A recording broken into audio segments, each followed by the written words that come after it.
Hi guys, I hope you all are doing well. I am Komal Sharma and I hope कि आपकी JSSC CGL की तैयारी बहुत अच्छे से चल रही होगी। यहाँ पे आज हम लोग पढ़ने वाले हैं खोरठा के कुछ लेखक परिचय, उनकी जीवनी के बारे में, क्योंकि सवाल यहाँ से भी बनने वाले हैं। और इस बार हम लोगों को 6 से 7 लेखक के बारे में पढ़ना है, तो एक एक करके हम सबको देखेंगे। पर इस वीडियो में आज हम लोग देखने वाले हैं श्रीनिवास पानुरी जी के बारे में। मैंने यहाँ पे एक नोट्स बनाया है, यूट्यूब, बुक और हर जगह से हेल्प लेकर के, और यहाँ से बाहर सवाल नहीं आएगा, तो आप इस वीडियो को पूरा अंत तक देखिए। एंड चलिए without any further do video को स्टार्ट करते हैं। तो श्रीनिवास पानुरी जी का जन्म 25 दिसंबर 1920 को धनबाद जिला का बरवा अड्डा कल्याणपुर में हुआ था। इनके पापा का नाम सालिग्राम पानुरी और माँ का नाम दुखनी देवी था, और इनकी मृत्यु जो है 7 अक्टूबर 1986 को हो गई थी, और इनकी पत्नी का नाम मूर्ति देवी था। चलिए ठीक है। अगर इनकी शिक्षा की बात करें तो ये ज़्यादा पढ़ाई नहीं किए हैं, ये सिर्फ मैट्रिक तक ही पढ़े हुए हैं। इनकी जो लोअर प्राइमरी क्लासेस थी वो उनके गांव के स्कूल में हुई थी, और उसके बाद ये जिला स्कूल धनबाद में अपना एडमिशन करवा लेते हैं। 1939 में इन्होंने मैट्रिक पास कर लिया था, पर गरीबी इतनी ज़्यादा थी कि ये आगे पढ़ नहीं पाए थे, तो गरीबी की वजह से इनका पढ़ाई यहीं पे समाप्त हो जाता है। और ये जो साहित्य का जगत है, साहित्य की दुनिया में इन्होंने कदम रखा था 1946 में। एक बार क्या हुआ था कि कवि सम्मेलन में ये गए हुए थे, वहाँ पे बैठे और वहाँ पे कविताएं वगैरह सुनी, तो इनका मन उस तरफ आकर्षित हो गया, और ये कविता लिखने में, गीत लिखने में इनको बहुत ही ज़्यादा रुचि बढ़ने लगी।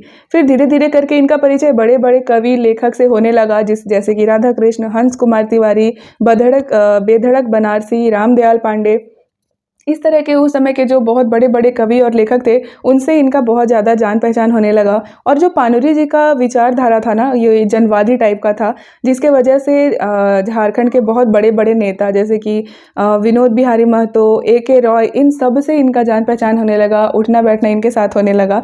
और इनका एक ऐसा नेचर था कि जैसे कहीं पर भी ये जाते थे, पान वान खा रहे हैं, तो वहाँ पर जाकर के ये कविताएँ वगैरह सुनाने लगते थे, क्योंकि इसमें इनकी बहुत ज़्यादा रुचि थी। तो इस तरह से इनका जो था जीवनी था श्रीनिवास पानुरी जी का। और अगर अब हम लोग इनकी बात करते हैं प्रकाशित रचना के बारे में और इनकी उपाधि के बारे में या प्रकाशित रचना के बारे में, क्योंकि यहाँ से भी सवाल बनने वाले हैं, तो चलिए एक बार देख लेते हैं ओवरव्यू।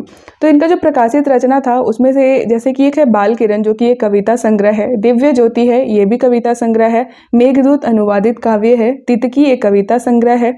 राम कथामृत एक खंड काव्य है। चाबी काठी, जो कि हम लोगों को पढ़ना ही है, इस बार के सिलेबस में है, ये नाटक है, तो ये भी उन्होंने ही लिखा है श्रीनिवास पानुरी जी ने। उद्बाशल करने एक नाटक है। कुसगी एक कहानी है। तो ये सारी प्रकाशित रचना है। सवाल ऐसे बनेगी कि श्रीनिवास पानुरी जी का इनमें से कौन सा प्रकाशित रचना नहीं है, तो आपको ऑप्शन दे देगा, आपको चुनना होगा। ठीक है, चलिए अब अप्रकाशित रचना के बारे में भी देख लेते हैं। बहुत सारे हैं, जैसे कि समाधान एक खंड काव्य है। अग्नि परीक्षा भी एक खंड काव्य है।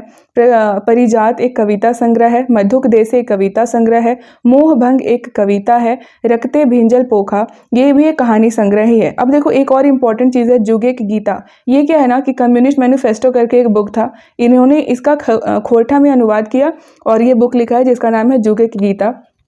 सवाल यहाँ से भी बनने के चांस है कि कम्युनिस्ट मैनिफेस्टो जो बुक है उसका खोरठा अनुवाद किस बुक में है, या फिर इस बुक को किसने लिखा है। तो श्रीनिवास पानुरी जी का जुगे की गीता जो है वो कम्युनिस्ट मैनिफेस्टो का खोरठा अनुवाद है। अब एक और इम्पॉर्टेंट चीज़ है इनके बारे में कि इनको बहुत सारे नामों से जाना जाता है, इनको बहुत सारी उपाधि दी गई है।